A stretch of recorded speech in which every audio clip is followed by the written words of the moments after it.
Welcome back to the North American LCS. All right, we're launching into our first game of the day. Team Solo Mid versus Cloud9. And looking back at the spring split for this one, this was the headline match to see. And it usually meant these two teams were playing for first place on the line. But now we're 4 weeks in and both of these teams have struggled from game to game. Yeah, you're absolutely right, Riv. For TSM, the growing pains of the new lineup really show that they're in need of a true captain. Their new support, Glebe, has tried to step up in a lot of ways and be that voice. He talks in champ select, he makes in-game calls, but it's a lot to ask of a young player who's still new to the LCS himself. And Reginald, honestly, will be in a tough position to know how long the team needs to reach their full potential, and then whether it's time to step in and make another change or not, or just let these guys develop on their own. Last week, they actually added an analyst to the team, or coach Loco Doco. Right. So time will tell if that's what they need to turn things around. We will absolutely get to see. And for Cloud9, they've got the same winning formula that for the past year has proved successful, taking them to the Worlds and made them back-to-back champs so far. Now they're having an up and down year, conquering some of the best teams in the North American League and then losing to some of the worst teams. It's really strange because we've seen Cloud9 take down COG twice and LMQ once, but then they've also lost to Complexity and EG, two of the teams that are now tied for last place. And in their interview after their hard-fought victory against COG, Cloud9 acknowledged that they were dealing with morale issues and still working their way back to 100%. So hopefully another week playing together will help rebuild some confidence and maybe even this game, because their all-time record against TSM is 14-1. Right, Cloud9 are still a formidable team, and they're in-game calls and focusing on objectives. So TSM say they'll be looking to take a strong lead in the early game. We were known to be really consistent last split, but now we can pretty much lose to any team. Their early game is definitely one of their weaknesses right now, and if we can exploit that, we'd be pretty good. Well, we basically research whatever things we can. All the information we can, we use to kind of create an optimal, pick-ban situation. Mechanically, we're able to go head-to-head and not necessarily be outclassed, but the big thing that gets C9 wins versus a lot of teams is their pick and ban and in-game decision-making, so we really have to keep that up if we want to be able to do well versus them. If we get snowballed on off of a dragon fight or two or lane phase, it's very hard for us to come back, so we just can't get snowballed on it, and they're very good at that. C9 knows where to be on the map at the right time, and if you hesitate and you don't know where to be, you're going to get punished for it. You're going to lose towers, you're going to lose dragon, you lose baron, and then you just lose the game to them. Basically, you just have to get a lot of wards out and try to just keep taking their buffs over and over. Not letting the game snowball. That was kind of the biggest one for me. That's kind of the reason Complexity took out Cloud9 so quickly, the early game that both these teams are mentioning. And it's very interesting how TSM says they want to win the early game because they've probably been one of the worst early game teams in the entire LCS. They got to make moves there. That's true. Well, they have the time now. Let's check out the starting lineups. On the blue side, it is Team Solo Mid. It's going to be Dyrus in the top lane. Amazing in the jungle. Bjergsen in mid lane, a turtle that is wild on AD, and Glebe at support. And on the red side, of course, it is Cloud9 with balls in the top lane, Meteos in the jungle. Happy birthday yesterday, he turned 21, high in the mid lane, Sneaky on AD carry, and Lemon Nation on support. That's nice. Happy birthday to him. In today's featured matchup, however, we'll be keeping an eye on the clash of the carries. Well, Wild Turtle versus Sneaky. And Riv, in the past few weeks, Sneaky has been a clutch player and carried Cloud9 in their victories. He actually accounts for 37% of his team's damage. The next highest damage dealer comes from COG's Doublelift with 31% of his team's damage. On the other side of the coin is Wild Turtle, who has been a bit of a liability for his team lately, and particularly in this matchup. In their previous games, he's averaged a 1.1 KDA against Cloud9, where Sneaky has a 9.7 KDA against TSM, so it will be incredibly important for Wild Turtle to step up if TSM's going to have a shot at taking the win. And more even so in this featured matchup, but both of these AD carries kind of have the same teacher from down the road. Lemon Nation kind of trained both of these guys to the point they are now. And Lemon has even said in the past that he feels Sneaky is one of the strongest AD carries that he's ever had a chance to bot lane with. Exactly. And at this point, he's actually had much more experience and high pressure experience with Sneaky, who was this guy who was really... He didn't have a lot of backing behind him. No one was really talking this guy up because he just kind of was the guy who sat back and did his job. But especially this split, he's really stepping up into the main damage dealer. And that's always the big thing about AD carries. You don't want the AD carry who sits back and does nothing but get kills and stays safe. Yeah. You don't want the guy who flies in and dies every fight. You want a guy who maximizes his damage, and that's what Sneaky's doing. We'll see how they can maximize pick and bans. Another very big point we just saw the teams kind of conversing back and forth at the camera saying pick and bans is really where Cloud9 can throw you out of the game. Yeah, I mean, in the first week, they banned out all the junglers for Amazing. Yeah. This week, actually, both Meteos and Amazing have been doing a lot of Rengar practice in the jungle. He had been disabled all the previous weeks in the LCS, and the fact that Braum is going to be a pick ban threat, as well as Rengar kind of taking Kha'Zix's place as the fourth big jungler in the North American LCS, I think, will be very interesting to watch throughout this pick ban. Amazing has been trying to help get the team going. A lot of Team Solo Mid in the solo lanes has been a little lackluster, as it usually is. There would either be one big win for them in a solo lane and a carry to the objective portion. We'll see if they can get the lineup they need for that. Banning out the Lucian. Little last ban there. Braum is up. Braum is up. Is the big thing. And every time he was up in the European LCS, he was picked. Not necessarily first, but he was picked. I think a lot of it actually has to do with since he hasn't been out in the LCS, teams haven't been focusing practice on him. Yeah. And if they want to focus practice on him, he's banned all the time in solo queue. If they want to actually do that avenue of practice. So a lot of teams actually haven't played him, which is why I think he wasn't necessarily a first pick priority. Well, he's definitely a dangerous pick once he does get into that lane. So much defense and offense to be had on both sides of the coin from Braum. And we will see if TSM or Cloud9 try their hand at that today. Lemon Nation has kind of been on a Morgana Thresh run, as well as Glebe. Ooh. Nami's also through on this one. That's something Lemon's been playing, and it looks like Turtle, he plays Corky, but he really takes away from Sneaky on this one. First pick priority. Yeah, what a strange first pick. With Lucian banned and Twitch and Braum available, these teams could potentially be afraid. Well, there's Boom. Of course. I thought maybe TSM would be afraid of getting Zyra picked into Braum because Zyra is actually quite good against him, but with Morgana banned, if Braum lands one nice Q onto Zyra, it would be the death of her in lane. So it's a very curious first pick there from Team Solomon. Glebe is not one to be afraid to play aggressive. He's got quite some deaths on the support role. We'll see if he can keep himself alive a little longer or get the 2v no lane going. We see Balls pick up Shyvana as TSM locks it in their side. Balls has 3 straight games on Trundle and then all Shyvana, so he keeps the Shyvana train going for himself. Holy speed picks going on Cloud9 is fast with their picks and bans. They always have been. I mean, we did bring up that Rengar was the jungler that Meteos and Amazing had been practicing, so they didn't necessarily care if Elise went by the wayside. They have a tremendous combination in Braum and Twitch because Twitch can open up and Braum can just stand in front of him or Twitch can stand behind him while his shield is on, and it's a ridiculous combination to try and fight through. This, oh my word. Cloud9 has just built a composition where you cannot walk out of line or fall behind for 1 second in any fight. That is a scary comp. On the other side as well, control the map. TSM is trying to get a lot of that. Yeah, I mean, TSM had the Twisted Fate pick planned to go against all the stealth on Cloud9. Right. So they were hoping to bait out the Twitch and the Rengar pick. We'll see if that strategy works, because sure, if they timed their destiny properly on Twisted Fate, they would be able to see a Rengar who's on the hunt or a Twitch who is in ambush.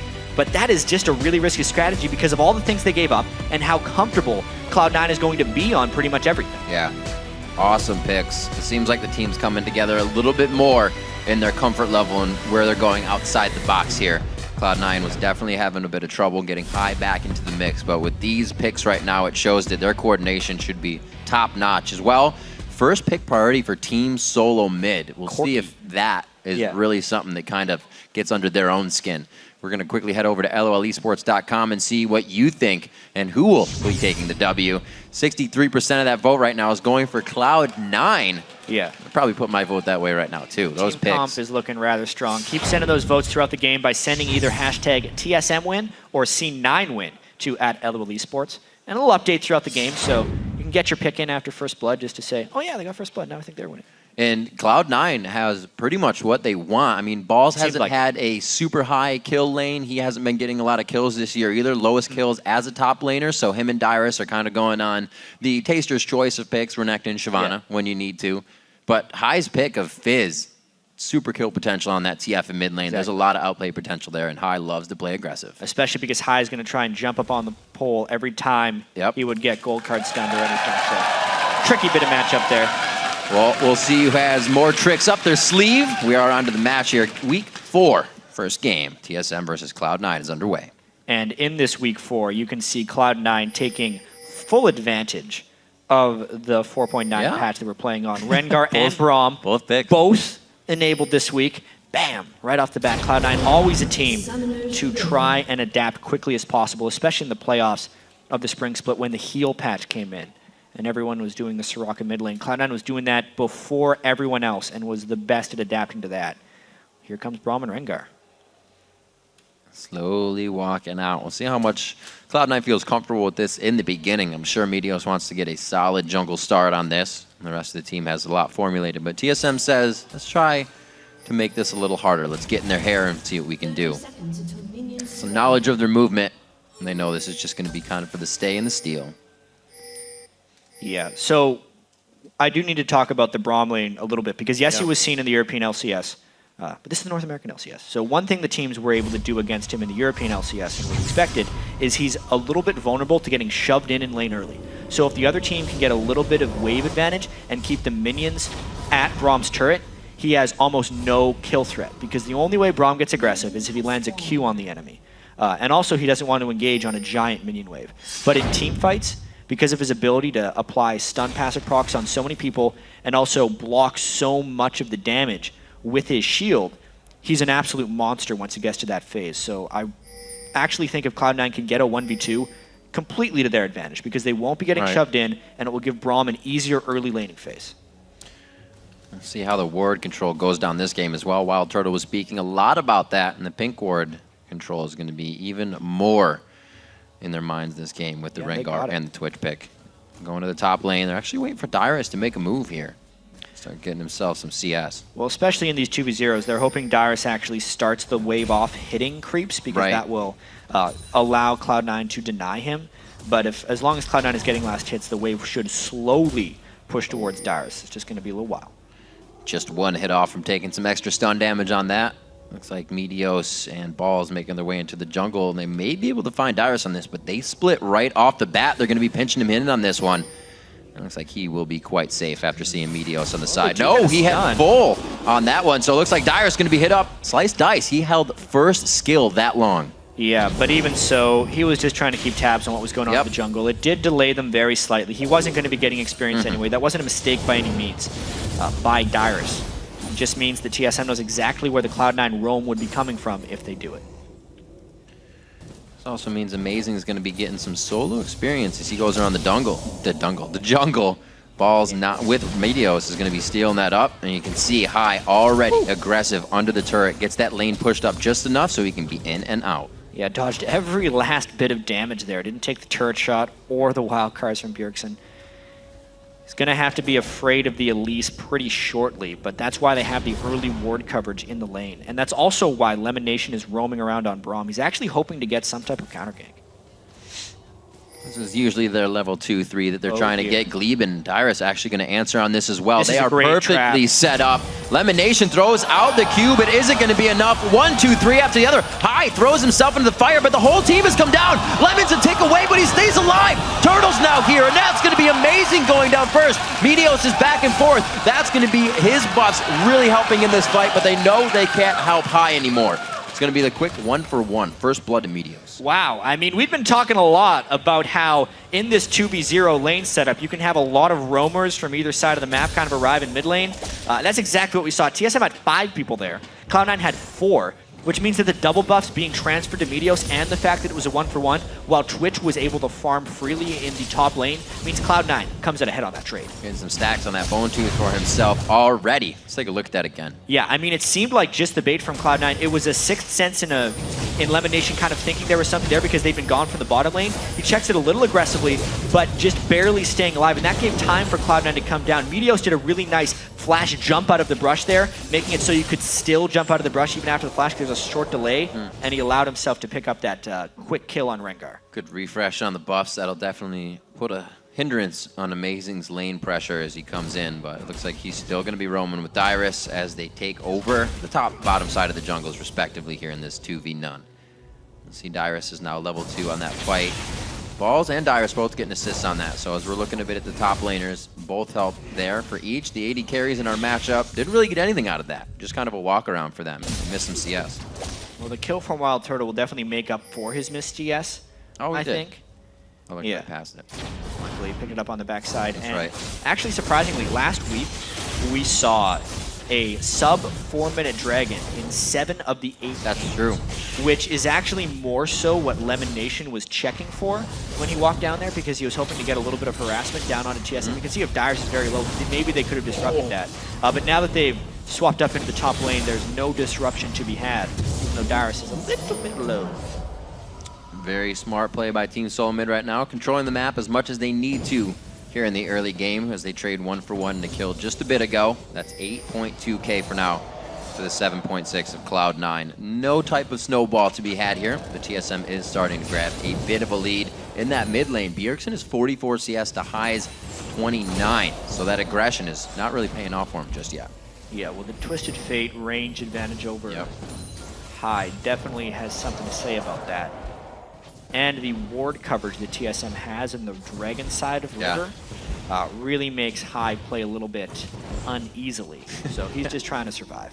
Something the TSM said they would do is continue to place wards against Cloud9. The pink wards actually have not come out yet, something, or at least for Cloud9 rather, on that side to the Dragon. They're still defending their side instead of trying to move that line forward. It shows how kind of weary they are at TSM's control of the map so far. High doing quite well in the mid lane as he tries to get himself back up in that CS. And this Fizz play is not something we've seen of him yet, so he is still trying to show what the champion pool is in the summer split. Yeah, but honestly, High, despite Cloud9's struggles, has kind of been impressive with his champion pool and what he's been able to bring out. Playing LeBlanc early on, he had a Twisted Fate game, a Straka game, a Lulu game. Kha'Zix is Nidalee, we'd never seen him on before last week, and he landed pretty much every spear. He is showing a fair bit of champion diversity. It's like some of it is the kind of confidence that the team needs as well. It seems like everybody else has been bringing their play style up just a few notches to follow up with, like you said, the Kha'Zix play, the great LeBlanc and Nidalee play that he can bring out. Yeah. I will say it's very interesting as well how this Cloud9 matchup has kind of evolved over time, with Cloud9 winning pretty much every single one. 15 games, they've won 14 of them. It's true. But if we think back to the playoffs of last split, and even the first game from this split, Cloud9 plays very reserved against Team Solo Mid. It's actually like they've kind of swapped places in a sense, because Cloud9 will be content picking a late game composition, farming up their waves, and then kind of waiting for the team fights to come to them, and really relying on their laning ability against TSM, which isn't the way it used to be approached, but it's been working extremely well lately for Cloud9 against TSM. Definitely a team that they need to stay ahead of, both one game away right now as they match up. Like we said in the beginning, this is usually a game we'd see for first place, but not yet. Not yet at all. They're fighting for 3rd/4th place, depending on who wins. Actually, despite all of TSM struggles, and Cloud9 has been struggling as well, you look into this match and think, oh yeah, Cloud9 is way better than TSM, is what you're thinking right now, because everyone's just been on the TSM hate train. But I mean, they're 4-4 versus a 5-3 team. If TSM wins this game, they have exactly the same record in the LCS, and a 1-1 season record against them. I think the big difference perception-wise is the fact that TSM has lost to every team ahead of them in the standings. Good damage from Turtle. Wow. And beaten every team below them in the standings, whereas Cloud9 has been much more inconsistent. So you tend to give Cloud9 the benefit of the doubt in their inconsistency, and you only remember their victories over CLG and their win over LMQ, and you kind of forget about the fact that this Cloud9 team lost to Complexity and EG. And it's kind of like situations as we just viewed in the bottom lane. Wild Turtle pushing balls out. That's usually a balls 1v1 solo situation where he comes up with a kill. TF right into Rengar as well. Bjergsen coming to the top lane. They were trying to catch Cloud9 feeling comfortable, and they got what they wanted. The Lantern so close. The Lantern is taken. Turret's bent down. There's the Dragon's descent right into the fight. The crowd control from Bjergsen will be there with the blue buff on the gold cards. Does he have enough time? Draws one out. Pulls the flash from the rest of the team. Bjergsen almost going down. Turns at the last second. There's the fish, High with Chum the Waters, and he comes to clean up on janitor duty. A double kill now on DeGlebe, and he's going to try to get himself out of a tight situation here. Dyrus and Amazing, both at 5, are still going to have enough without the ulties. Oh my god, there's the ultimate from Pro! What an amazing play from Cloud9 in the end. What? That was a big, crazy fight. And this was actually Cloud9 collapsing 5 people into the lane before TSM could really spawn, and it could have been a lot worse if it wasn't for some really nice play Wow. from TSM. One more time. Watch how difficult it is for Cloud9 to get a solid grasp onto TSM. Gleb's plays and amazing stunts just continually kind of kept them back. Right there, the play onto balls, couldn't get in. They flashed right in the last second, right as the skill shots were about to land. Another bowler was dodged. Amazing stuns highs is coming in. So much delay, meaning this final engage had to happen under a turret because it was an extended 5v4. Even another play by Glebe to keep high at bay. Yes, that he did eventually get the double kill, but it could have been a lot worse. And now the gold, dead even. Good call by Bjergsen to run away from the team with the fish on. That was real close to hit a lot of people and make the best out of a bad situation there. But like you said, all tied up. Cloud9 absolutely making moves that time. They were definitely playing that lax play, making sure that TSM wouldn't get the upper hand, but felt like they could turn it on for a quick moment there. And that was the mid-game move that TSM tried to make with the Twisted Fate pick, and it arrived right as the Rengar gank was arriving. So in that case, they did it quite well. Ball struggling a little bit with the CS on the top lane. But after all is said and done, it's probably going to be about this next dragon fight. Balls needs to charge up his ultimate as quickly as possible on Shyvana, and they need to get some position around that pit. Otherwise, TSM could gain control of it. They're really fighting the board game right now. And this is really big for Cloud9. You see that High, his first pickup is a needlessly large rod. They are ready to impact any fights that happen right now. Yeah, he wants his Zhonya's as quickly as possible. That's the build he always goes on Fizz, all the way back to when he played it in the NA playoffs in the summer split of 2013. And actually amazing going up for a gank on balls while the dragon is spawning. Dyrus would have his teleport to come down, but that gives up a lot of vision control around the dragon and might just prompt Cloud9 to rush it down. Meteos coming up to help the team, already on 3 stacks, so he's getting some stats out of his Bone Tooth already with that movement speed in and out of combat in the brush. Only going to help him be that much more of the controller for his team. And they don't even teleport down afterwards. The missed fish by High. I'm really surprised by that TSM move. I think they missed a big opportunity there. They took the first dragon. Obviously, both teams had the timer, but it's kind of on them. When you take a dragon so early, to get the timer and position yourself for the next dragon, you add to the fact that they had the teleport advantage in the top lane as well, with Dyrus having his and balls without his. That was TSM's dragon to lose, and they actually gave it away. One thing we've seen a lot of this split is shaken confidence that can quickly happen in a game. A wrong initiation, something here or there, and you instantly see second guessing on it.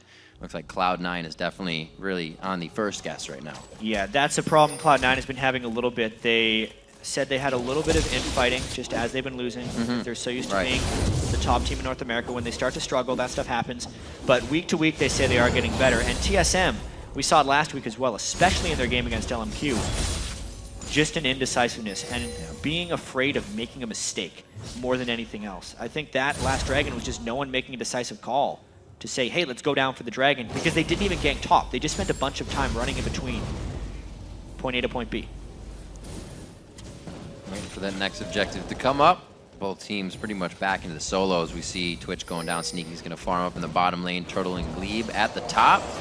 Cloud9 is going to try to open up the middle of the map here with pressure. Bjergsen does not have any help. It's a push and a counter push right now. Bjergsen does have substantially good wave on Twisted Fate. So it is very hard to push that down, especially when you have a Fizz. It's not exactly a tower sieging composition. Cloud9's team across the board is atrocious at sieging turrets. So that could be a very good way of TSM stalling out this game. That's one thing TSM was talking about. If you're out of position, TSM will take towers. So if they're in position, they have a real good chance to stop any push Cloud9 would bring to the table. We'll see towards the top lane. Cloud9 is actually forcing TSM away just for now, but it all stays safe, and we may actually have them coming right to mid for a sideswipe here. So I do have to point something a little bit strange out on TSM's side. Amazing has built a Sightstone on a lease. And we might see a fight in the mid lane here just because everyone is there. But I will want to talk about that Sightstone in a little bit because it's a development that I think we might see more of in the 4.9 patch. All right, so it's really played a big role. Yeah, one of the big things about the 4.9 patch is the bonus experience on jungle monsters was removed. It was an old experience mechanic that was around in Season 3, so especially between the levels of like 7 and 11, the experience junglers can get is diminished. And I think that makes the fighting power of junglers around level 7 and 9 more important because they're going to be around that experience level for a longer period of time. Right. And I also think it's going to lead to slightly more supportive style junglers. Because they're going to be lower level, the vision control they provide for the rest of the team is substantially more important. So Lee Sin would obviously get a side stone, but we might start seeing it on stuff like Elise. And crazy stuff coming out of High as well. The Deathfire Grasp instantly put together for his first Wow, buy. didn't go Zanya's. That's very unlike him on Fizz. He's definitely going for the one-shot kill. Meteos is in stealth. The whole team is ready there. Missed the bola. Oh man, DF ball coming in. Ball's a little too deep on that one. He does have the ultimate to get out. Flash is used, so keep himself safe, but it looks like he used saves the ult, I should say. Wow. They're gonna fight again. Now this could be that out of position that Cloud9 wants to work with. They don't exactly have the wave where they want it, but they should get some damage here. Yeah, but if they go to hit this turret, they will be all in on Right. it. So that's actually why High is waiting in the wings with the sweeper, looking for the one-shot. Oh dear, there it is. It's gonna be that extra magic damage coming out, and he is able to Trickster over the wall. He's gonna need some help on this one though. They do have him quite locked up. Lemon Nation comes in for a big amount of crowd control, but it's not gonna be enough. 2 for 1 though, quite Yeah, nice. a 2-for-1 when pretty much only 2 people of Cloud9 were involved in that. High played that just the way he wanted to. Him and Lemon pushed back pretty much everyone. He got his kills. It cost him his life, but he doesn't necessarily care about that. Cloud9 gets a lot of jungle pressure with that as well. That's perfect. Taking down Wild Turtle, has a kill in the game. I'm gonna start shutting down that power. Yeah, and this was a really great post Flash to there. Trickster. Yeah, Wow. it's a flash trickster. You can do that on Fizz. A lot of the European Fizzes were doing that as well. Wow. And then Lemon just came in for the help afterwards, adding some crowd control so High could finish off the second target. Nicely played. It looks like the aggression of High back to normal. 3-2-2 for himself. A little lower in CS, but he is known to not have the highest CS in the mid lane. It's not really his priority. It's getting the team control of the map, and now they are back to help control mid as TSM looks to make their move now to rebuttal that little attack. Oh, High thinking about going in a little bit. Because Lemon did have a slow landed, and this is kind of the team fight phase where you'd expect the Braum to come in with a bit more strength. So look for Lemon Nation to make a lot of plays jumping in with the Fizz, and look for Meteos to have a better ultimate next time on Rengar. That was a very lackluster ultimate he had around the Dragon Pit. Most Rengars, if you're looking for the high amount of damage, you go into stealth, you actually activate your Q before you use your leap in, and then you just press your Q a bunch of times. And in between Qs, you use your other abilities. That time, because he didn't want to jump into all of TSM, he tried a long-range bola stun, because it was empowered at the time, to hope for the rest of the initiation. But once it missed, he had just lost all threat. All right. Keep an eye on Meteos as well as the positioning of Lemon Nation and High in this. A ferocious team composition by Cloud9 really starting to take effect, but the gold's quite even. So TSM is staving off a bit of this power, and they've still been able to drop 2 turrets on either side of the map for both teams. Coming up on 20 minutes, that Dragon is 2 seconds from being back alive. And it looks like we're going to get a pretty good fight out of it. Oh, and actually TSM cuts them off. They go! Flash Flay coming in. It looks like it's going to be one back and forth. These slice and dice for Dragon's Descent. And nothing really going down for too much damage. They follow down Meteos, gets a bit of heal back. It's going to be a 1v1. Bjergsen gets out the card. Wild cards as well. Enough to take it down with the Q from him. And TSM Bjergsen's auto attacks, but it's only the one on each side. Not even each side, it's just Meteos. What a chaotic fight. Great decisiveness right there by Glebe. Whoever was making the call was the right one. Whoa. And even jumping up from the fish there, gets High into the fight. Not a good move by High there. Definitely an error he did not want to make. Plus the Dragon after all of that. So Cloud9 overreached a little bit, but was mainly because TSM caught them off guard by going in. The reason it was a good initiation here is Balls did not have his ultimate up, and there was no setup for the stealth from Rengar, so they could not get snuck up on, and they were the ones doing the fighting. Look at that. At this point, yeah, so never mind, the Balls ultimate was up, it's just he used it very early on for not much effect. And then Lemon had a very poor Braum shield. He actually faced it away from TSM, so he couldn't block any damage. And High wasn't even in the fight, so it started as a 4v5. They didn't let Meteos get anything off because they used the Twisted Fate ultimate to control his vision. And it was really just TSM catching Cloud9 in between spots again and again. 2,000 gold lead coming in for Team Solo. Mid there is High. Throwing out Chum the Waters on Amazing. Getting instantly repelled on that. The Deathfire Grasp not having too much effect either, but this gives Bjergsen a huge jump now in the ability to make plays. Almost with the Zanya's finished, that means TSM can start to initiate things that they want to do. This also helps Wild Turtle get back in the game. Another kill to him is Cloud9. We just saw focus him in the jungle solely to stop that. And I honestly have to touch back to our featured matchup as well right now, because we see Wild Turtle at 8,200 and Sneaky at 6,500. Sneaky is also yet to be involved in a kill or an assist. If you're doing 37% of your team's damage on average, being 0-1-0 is not living up to what your team is expecting of you. So he hasn't been in position, in part because Bjergsen's vision control with the Destiny has kept him in bad places, and also because TSM has been pushing very strongly and decisively as a team. I also have that tower taking power, Jat. We talked a little bit about it. Cloud9's a little lackluster, and with a very early Deathfire grasp, it's not going to be a Lich Bane fizz that fast either. And in addition to not having wave clear, Cloud9 doesn't have any good anti-siege. Yeah. You know, they can maybe initiate on you if they get a flank, but as far as clearing waves as TSM's coming into their turret, they don't have much. So they're really needing to find fights in the map, and TSM hasn't been giving them to them as of yet. He does land the bowl this time, though. So they're going to get the Chum the Waters out. They do not. Right where they need on it. Waiting on the Lantern. Very nice from Glebe to always be in the right spot at the right time with those so far. Cloud9's running a 5-man squad. This is not normal that we usually see from them. They're trying to figure out what they want to do right now. So Cloud9 is a team that has pretty strong initiation here, but no turret sieging potential. So that means the objectives that they can control around aren't turrets. It basically means they need to fight around Dragon and Baron. When they were setting up for Dragon the last time, they didn't have the proper vision control and got initiated on. That was really Cloud9's window to try and jump ahead in the game. At this point, it's actually TSM who gets to make all the moves until the next Dragon or Baron is up, because if TSM can ward up properly, they can keep their distance from Cloud9, use their range advantage, and play it safely. It's just a little bit difficult to avoid the flank attacks from Cloud9, which means TSM needs really good wards, which of course is why they have 2 Sightstones. So it's actually really smart by TSM right now. Perfect that you mentioned the wards. Even the pinks and the greens that sit in TSM's inventory right now, and they're not just being placed willy-nilly. TSM's moving up, knowing when they can control those positions with the pink wards, and then they'll be placed. Very nice control. Just a line right down the river. Nobody's going to get into their side of the jungle without their knowledge. Yeah, it's so nice.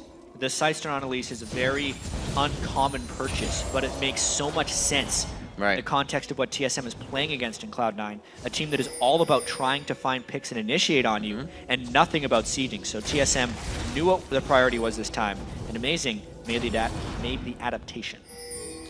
High still waiting to build up a bit. Wes Bjergsen finishes his 2nd item now. Having that Deathfire Grass kind of plateaued him as it didn't work out the way he thought it would. We'll see what TSM has in mind here, Jad. It does not look good for C9. Looks like they'll be able to back off, though. Quickly seen with the minions in mid. It's Cloud9 now clearing out some wards. That 5 seconds it takes to hit a pink ward is very dangerous. They can't even get it at this point. Balls wasn't near. And they do not want to get another flash flay by Glebe, right? That was such a great initiation last time. Also, Wild Turtle's at a very strong item threshold right now. Trinity Force Bloodthirster on Corki. It's probably Corki's strongest point in the game, whereas Sneaky doesn't even have his Phantom Dancer yet. If he did the patented Twitch open up next to the enemy AD carry, he would just die. He wouldn't actually kill Wild Turtle. Wild Turtle would blow him up. Wild Turtle could definitely show some numbers this game. The lowest amount of kills in the game to an AD carry, 4. That's the highest Wild Turtle's had in a game so far. Not this split, he hasn't even had 5 kills in a game. How crazy is that? Yeah. We talked a little about that 1.1 KDA versus Cloud9 last time. That was a 1-4-3 Twitch game. So now he takes that Corki away from Sneaky and shows him what for, even though we had the same teacher. Teacher was on Braum right now. Yep. Needs to do some nice defensive moves the next time TSM initiates on them. But if they keep getting caught out like this... Oh no, teacher, look out! He's to be all right. He's safe. Nah. The students help the teacher. Well, is he actually? Shyvana's not there. That's Zanya's play. This is what they said they would be available to do. Just throwing out the Destiny makes Cloud9 scatter, and they're not able to control the kill to Lemon Nation. Cloud9 is out of sorts, and TSM is the team playing together right now. Yeah. Meteos used his jump onto a ward that was being TP'd on right there by TSM, and Lemon Nation burns his ultimate for the death, and with the vision control that TSM has around this Baron, with pink wards and all, it just makes the Twisted Fate, Elise, and Thresh picks even more threatening. Cloud9 has lost control of the map. The game became a lot about vision once all these wards started coming out, so it doesn't hurt to have a global destiny from Twisted Fate. Really putting the pressure on Cloud9. They're not going to be able to respond to a 25-minute dragon take here by Team Solo Mid. Already up 5,000 gold in the game and starting to put their foot down. Yeah, and I don't know if the gold lead is controllable now for Cloud9 because they want to posture around objectives and force TSM to come to them, but they're pretty far behind right now. So they're clearing pink wards. They're trying to do this with Baron. They should probably just start the Baron right now because they know that TSM just took the dragon. Just not the guts to make that call. Great composition coming in. That would have been that was probably Cloud9's window to get back in the game right now. They didn't have complete vision control because they didn't have enough sweepers to really check. Only watching the replay will they realize what a great opportunity they missed there. But now TSM is getting control back, and it's the pick game all over again. It's just like all chat. Can we do Nasher? Do we have vision? Do we know if we have vision? Do we have a panic plot? Do we have vision? It's almost so chaotic you don't even know when you actually know. 42,000 to sit at 36,000. We'll see if Cloud9 can actually just push through that mentality and get it done for themselves. Good wards coming out. Great sweeper there coming from Lemonation as well. TSM setting to put themselves up in a great just poke spam. You have Wild Turtle, Bjergsen, amazing in Gleave, can get long catches as well, kind of just like the Elise and Morgana. You have the Elise Thresh Hook here. They are ready to work the composition and disengage if they need to. But we do have to point out that Cloud9, as far as just overall damage and in-team fighting power, the composition is much greater. So if they can keep the goal close and it goes super late, Cloud9 would be great. But they don't have the tools to stall at the moment. They're going for a fight. Looks like Meteos goes in very hard. They get not even the Lantern out. Meteos still alive, getting himself the heals for High coming in with the kills. Sneaky in the backside. They slowed things down as TSM didn't like the damage they were seeing on the front end of that fight. But now that Iris comes in, High to the backside. He gets flayed out of his Q. Does a bit of the damage, but he's not able to apply the rest. Shots onto balls in the top side. He might go down the last rocket. Just missing the Dragon Tail. The big one missing as well. He uses the Valkyrie and can't get into range. Burnout keeping balls alive. Even though TSM hasn't finished off balls, that might do it for the game because they just wrecked Cloud9 3-4-0, nearly 4-0 in a team fight. No one in Cloud9 could get into the position they needed to. TSM completely had control over that fight, even though it was in the jungle, which should be Rengar's backyard. And they're too low to end up doing the Baron, but the kills are still good. Almost too much gap for the rest of the team to follow up Meteos here. Yeah, I mean, Meteos went in so deep trying to chase here. He got hooked, played, all that stuff, and then he tried to run away from Tyrus. But he ended up getting chased down, and watch how Sneaky could never get in the proper position to fight. Cloud9 was half in and half out, and when the Twisted Fate ultimate came in, he could never get involved. No one could close on Wild Turtle because it was just the Fizz trying to get in there, and TSM just cleaned up. Zhonya's at the right time, ult's at the right time, and great finishers. That was a great play by Bjergsen. Came in, gold carded and wild carded the majority of the fight instead of just trying to solo Sneaky. Great mindset by everybody on Team Solo Mid, working together and not just focusing the same target with crowd control, but the damage instead. 47-38 now. It's looking more and more grim for Cloud9. 5 turrets to 3 as TSM starts to open up the map like a Christmas present here, and they're about to find out what's inside quite soon. Not getting to the mid inhib now. Baron's going to be there, and then maybe to the bottom turret if they want. TSM needs to start baiting around Baron as well. And they know that just now. They pushed out the mid lane. They see Sneaky in the bottom lane. It's not a matter of baiting when they can just take it right off the bat. Strong play all around. This kind of control, you definitely know TSM is back on the rise in their gameplay. Sneaky doing what he can to kind of counter that gold and stats that TSM just grabbed a hold of. Is 3 of 4 dragons, and the first Baron of the game is in their pocket. What a turnaround for TSM. I mean, considering how bad they looked last week, they looked completely uncoordinated against LMQ. A new coach. They had some of the worst early games. They did win against Curse. But the fact that they lost to every team above them and beaten every team below them, it didn't seem like TSM could go very far. But now the fact that they've only beaten Cloud9 once in 15 tries, and they're looking to beat them very handily here in the second game they've played them this summer. It's going to be great for their momentum. Look around the board at how many teams have grabbed an extra coach or a coach in general. It's almost a momentum push for the team. You get a coach. Dignitas now has 2. It seems like they surged in power. TSM figures, let's grab one of our own. We need kind of an outside look on the end. and I'm sure we'll get to know a lot more of Loco Doco as the season progresses. Yeah. But he is a guy who's had a lot of ups and downs in his career. He's been around since the very start, really, of League Esports. He's played in the OGN Champions Final in Korea. Yeah. He's had 2 stints in North America, once playing for CLG, once trying to qualify with a team of Korean players.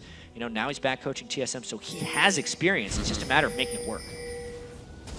We'll see if his knowledge and power can really give the team what they need. Balls putting on the blue suede shoes for a set. They are dedicating quite a bit to taking him down. They'll get a turret out of it here. But what can they lose out of this? A lot of their crowd control is down, and it looks like they're just too powerful, really, Cloud9 to even give it a second thought. Yeah, pretty big mistake there by Cloud9. Balls can't be out there trying to defend that turret. They want to get a flank attack, but now they have no Shyvana. Oh, boy. High's coming in from behind. They might just try and go for it. Beautiful. Maybe? Oh, he got out! Threw it on. He has the Quicksilver Sash for himself. Chum the Waters doesn't do anything here. Bjergsen goes into the Zanyas, and they are still ready to formulate the fight. Already taken down Lemonation. The huge crowd control from the team is down. High is going to try to do what he can now, and I don't think it's going to be enough. Uses the Q to dodge out and kind of do a little bit of a trickster, but it's not going to work. TSM reads it like a book. Try as Cloud9 might, they're just one step behind. A McHale's and a QSS on Wild Turtle, so good luck. I was wondering what all those getting a circles shark were. to stick on that guy. They also have they also had the heal from Wild Turtle that came in at just the right time. They had Zanyas on Bjergsen to keep him safe, and Cloud9's initiation was not together, really. And look at even the health when they start this fight. Cloud9 is lower than TSM is. When you QSS the shark, you don't stop the shark, but you stop him from following you. Then they put the shield on him as well, so Wild Turtle was completely safe. Lemonation tried to frontline, but they had no initiation from Shyvana ultimate, so they could not punish TSM for grouping as well as they wanted to. Sneaky for the first time gets a great Twitch ultimate off, but they're behind so much at the time, it just doesn't matter. And then barely Glebe survives through the Twitch poison because of his shield. So just a series of unfortunate events for Cloud9 and that team. This composition becomes almost impossible for High to hit a fish on. You got a Zanya's, Turtle's gonna get his silver, or the Mikhails, and Amazing can just dodge out of it. The other two have the HP to take it. It's becoming harder and harder for Cloud9 here. They went through picks and bans so fast in this one, but did not get the start in the game they wanted. Yeah, I mean, they picked themselves into a corner with the team composition. It's not a bad team composition, but it's just when they fall behind, they don't have much to do. There's a jump. See what can happen here. There's the 1-2, a 3 possibly coming in. There's the Zanya's denying that. Can he get over the wall? And he does, but the Glebe is there! The rest of the team is there! Oh my god, Bjergsen stays alive! 41 seconds on Meteos, 45 seconds on High. They are running amok right now, and TSM's gonna be looking for the Nexus soon. Yeah, Bjergsen does have 2 void staffs, and I think that's one of the reasons that play was so aggressive for him right there. No need to have the 2 void staffs, but he at least, he's keeping them. He's fully committed right now, doesn't want to lose the AP. I like it. Still, Dazanya's baiting into everything else is great, and you can see the gold difference over time in this game is just trending upwards and upwards. It was close until the team fight started going for TSM. Ever since, they got the vision control from the Elise and the nice initiations from Glebe. Cloud9 really not being able to stay on par with that gold increase. And it looks like a few more kills. Shuts down Meteos and High. Very vocal players for the team as well. Hopefully Cloud9 keeping their heads in this one. TSM's looking to close out the game quite soon. They have everything they need to continue diving on these turrets. And Wild Turtle on the backside. No wave clear from Cloud9. They might just have to fight right now. That's a one. Oh, Cleaved onto the Dragon. The set with the flay. Very nice. Ball's trying to do what he can from the back line. Dyrus level 16 with Dominus on in the front. Sneaky gets a kill that he needs. Bjergsen sidestepping back and forth. No Zanya's for that, but it hardly even did damage to him from the Chum the Waters. It's a turnaround somehow now. Cloud9 is getting shredded. There's the 1, there's the 2. A triple kill coming in for Wild Turtle as he throws on the shell. And the first pick, Corky, comes up huge. Triple kill right there for Wild Turtle, and it was the peel of TSM. They moved back as a unit as Cloud9 tried once and again, dive and dive and dive, and they just couldn't make it to the targets they needed to. Now, they're trying to kill the Nexus. Turret's going down. That's 1 Nexus turret. Not even going to have time to get back to the Baron because they don't need it. Team Solo Mid trying to come out big on this one. Focusing completely on the turret. That's going to have to be a gold card from Bjergsen. Oh, he gets the Flame Breath. And they're going to have to be getting out on this one. We said it before. Wild Turtle only got the 4 kills before. Real fast right now and invisible. Uh-oh. There's a repel. Phosphorus comes out for more vision. That's very nice. You can see how scared Meteos was of Wild Turtle right there. Just so much damage from Corki. He could not wait around for the repel. We got to take another look at this fight, though. And the play on the Shyvana ultimate was just right. Doesn't even get close for the damage. And that may well have decided a large portion of this fight, because if we look at the open that Sneaky had, it was rather impressive, as there was a Flaming Dragon in there throughout that. Wild Turtle may have been a lot lower. The Shark onto Bjergsen may have done a lot more work, and the turn would not have been possible, but as it was, teleporting right next to Sneaky and getting that stun is what allowed Wild Turtle to be so aggressive, so they had to do that as a unit in order for it to work. Turtle back to his roots on this one. 10-1-5. So much for not getting 5 kills or more in a game. Looked like he changed that one. We could say this KDA is definitely better than his first game against Cloud9 at the 1.1. Oh, Amazing would have seen That's not yours. during that repel. He's in a bit of a pickle, Uh-oh. one would say. Uh-oh. There's one. Where's he gonna go? He has to do a lot here. He's gonna Zhonya's? Yeah. That was and he nice. jumped back over the wall. Oh, wow.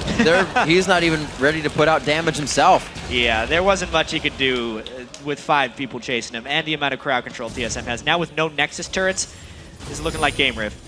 Yeah, just in the middle, Bjergsen is 5,000 gold over high by himself. There's quite a discrepancy here between these players across the board in our featured matchup. Oh, no! Wild Turtle versus Sneaky. He walks right past the pink ward while trying to get an open. Wild Turtle versus Sneaky, and that's Wild Turtle, to say the least. There's another kill for Turtle coming in. 13-1-5 on the first pick, priority Corki pick, as the rest of the team goes for the Nexus. A 36-minute game as TSM takes down Cloud9 convincingly.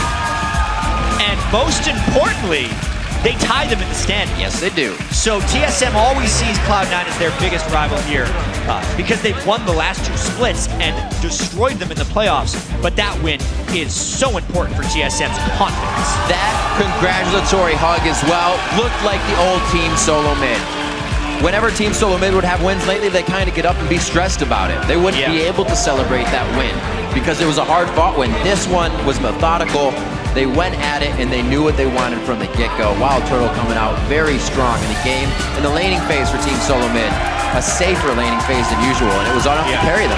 And honestly, so much pressure has been on this Team Solo Mid team, especially during their struggles, because Amazing and Glee joined a team that is just expected to be one of the best in North America. And because they are on Team Solo Mid, they have to be that good immediately. One of the big things Locodoco did as soon as he joined the house for the coach is he stopped them from reading social media right off the bat to hopefully alleviate some of that pressure. And it did look like TSM was playing much more freely this game. Instead of being afraid of making mistakes, they were making informed decisions based off of their heavy ward control and initiation potential. Great play around the board. Everybody, really. Glebe was the one with the most deaths, the way it should be. The team positioned correctly. Well, support's going to go down. You got to make the plays. But like you said, everybody was making plays. They really built correctly for the entire matchup. Dyrus did a great job of not being the dude, obviously it's a top laner, but the guy that was focused out at 5-6 minutes when he was trying to get himself safe. This TSM play was completely different from the start. And it's another reason for Cloud9 to say, hey, they're not really back yet. If we actually look at their season as a whole, you know, they now just moved to 5-4. But if we remember some of their victories, their LMQ game, so close. Their COG game, there was a 6,000 or 7,000 gold disadvantage at one point. It could have been a very real possibility that Cloud9 has a losing record at this point of the season. So they're really needing to start to worry about this right now because we're nearing the halfway point in our season. We're getting close to that point. Obviously, we're only in week 4, but this is 9 games in. And they're still not looking like their old selves. So they got to be worried. Got to be worried. Indeed. It's going to be, they have a while to go, but things need to be fixed fast. For the lowdown on Team Solo Mid's win, let's hand it over to Freak and Kobe at the analyst desk. Thank you very much, Riv, and we're joined by the man of the hour, Coach Locodoco from TSM. Hi. So, coming into that game, right, you know you're facing Cloud9 team, historically very big favorites against you guys. This is your second win ever against C9 in professional play. What was the plan heading in? We actually meant to first pick Braum. We knew they would pick, we were planning on running a TF comp, and we knew they would run Fizz. Rengar jungle, we didn't really expect, but we just had a really solid plan on how we were going to play TF, and the guys pulled it off. Why go for a why come in saying, okay, it's Cloud9, we want to run Twisted Fate? Like, what is that thought process? It's not even that we're playing against Cloud9. Like, just watching how they play, I realized they play really well with TF, and that was a comp that I wanted to develop, and I knew Bjergsen could be really good with, so it didn't really matter who we were playing against. I just wanted to play a TF comp, and we did it. Did anything change in pick spans that you could see, as a coach on the sideline, when Cloud9 are locking in all these assassins and invisible characters, or were you expecting a lot of that coming in? We expected Fizz. Rengar was a surprise pick, but other than that, like, it was pretty standard. Okay, well, yourself as coach coming into TSM, coming into a team that's already halfway through a split, what was your game plan just overall, coming over to the United States and joining TSM? I mean, just get them to be good and make playoffs and go back to Korea for Worlds. So where do you start with a team like that? Do you come in and you just want to change your scrim schedule, or is it... Scrim schedule, how they wake up, what they eat, and just the general mindset. Like, Glebe and Amazing, the Reddit posts and Twitter posts, it was wrecking them. So no social media for them, and they played so aggressive, and they actually did their job. Glebe had a lot of great flash plays, and Amazing made early ganks, something they weren't doing weeks before. So really happy with how things turned out. You mentioned changing around like sleep schedules, scrim schedules. Like, what is the regimen you're putting TSM on? We're not completely on it yet, but it's like sleeping around midnight and waking up around 8 and 9. This is like, I think that's a really good schedule to be on. Like, wake up in the morning. We live really close to a nice beach. Walk down to the beach and come back in the morning for minimum exercise. Just little stuff like that. All right, so let's start talking a little bit about the in-game play here from TSM on this game. We have first play coming up is going to be the First Blood, if we can get this on your screen. This is one where TSM, since you guys have the blue side duo bottom around Dragon, you have control of the area. However, Cloud9 come to contest it. As the coach on the sideline, what was going through your mind as this play is happening? This is a free kill. Like, this is what I thought. Like, this is our First Blood. Great positioning by Amazing and Glebe, Dyrus, all of them waiting there. Dyrus has E learned here instead of W, and he didn't get the double damage proc off on E, which he should have during the CC, and that would have been a kill on Lemon. That's something I would like to see. But still, like, Fizz missing all this farm and him getting killed early, it alleviates a lot of pressure for TF, because TF has a really hard time early game versus Fizz. I think that really put us ahead. And so, looking at this game and realizing like their whole team is full of assassins, I know no like 2 games of League are ever alike, but like how do you coach a team into playing against sort of different types of team comps, like reacting to a different setup every game? Realize your own win conditions and realize their win conditions, and just pull off yours better. Like, their win condition right there, or with their comp, was just team fights and picks, and our win condition was split push and getting vision and making picks also. And we just pulled it off better. We had better vision control, and when you run TF, it's really important that the AD and TF have good synergy, because the gold cards, the AD and TF need to stay together in team fights and pick people off one by one, like the front lines, and Turtle and Bjerg pulled it off really well. So you have to get that coordination kind of across classes then. Is there a way that you kind of up that synergy? You just kind of let them know, like when you're running TF, like make sure you guys do this in the scrims, and you see that kind of progress throughout the games? Because Bjerg and Amazing will pick a lot of the fights. I always say, like, when we're running TF comp, make sure Turtle is in position before you do it. And Turtle, communicate when you're out of position, and don't let them fight like when we're out of position. All right, well, we have one more replay. This is going to be a 3 kills for TSM by the red buff here. I'm going to get this one on your screen. This is a bit later, after you guys do have a pretty handy leg up in the game. So walk us through this one. Okay. Okay. This fight, they committed so much on Turtle, but Turtle still lived, and he can get his full damage off now on Shyvana. And Dyrus got the kill on Meteos after he committed and used all his damage. So now it's just easy cleanup. And then high commits right there, and Glebe gets such a good play off right there. So you were talking before a lot about win conditions, and a lot of the guys have been using that term. Basically, those are like the strengths of the team comp that you have picked. What fights will be an advantageous scenario for you guys, and you want to obviously fight as many of those as possible. How do you go about coaching a team in that? Do you bring examples of specific team comps and say, this is a team comp that has a lot of mobility, and they're going to want to do X, X, and X? Or how do you bring that to the attention of your players?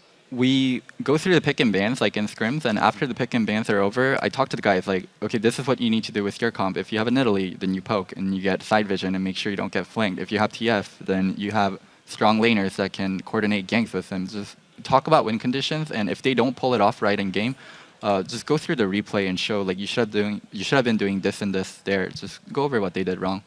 So speaking of going over replays, then you guys just finished your match. You have some time now to collect yourselves and think to tomorrow's game against Complexity. Have you guys thought about that yet, or is it going to be, bounce from this and go? Well, I want to watch what Complexity plays today and scout a bit. We have something planned, and depending on what they played today, we're going to adjust our second plan on what we use. So you come into a week actually knowing what you're going to play in Game 1 and Game 2? Yeah. That's awesome. It's good to hear that you guys I don't know, I'm always curious to see how teams kind of prepare. Is the thing you're looking at them to play Rengar on Westrise, or is it more of a mid lane oriented I can't tell you, Cody. Okay. I think it's Rengar on Westrise. That's what everybody's looking at. We'll see that when it happens. Okay, so from here, you guys have looked a whole lot better. How long do you guys hit number 1? I mean, how long? Because I know you want to hit number 1. I know your goals are world. I think that's a free question. Yeah. I want to know how long it takes to hit that. If we can keep this up, I feel like we're gonna have a positive record versus everyone. Like, how many games does it take for us to get number 1? Right now, you're what, 3 games back of first? So if you can cause 3 losses on Dig. So it's gonna take 2 weeks. 2 weeks. Okay. 2 weeks first play. I like Don't that. quote me on that. Too Don't late. quote me on It's that. Don't already quote me on happened. that. Look at Oh, God. 2014, 2 weeks first place. We got to take a quick break. When we come back, we're going to jump into our next match with Evil Geniuses taking on LMQ. The summer split continues right after this. 2 weeks. 2 weeks.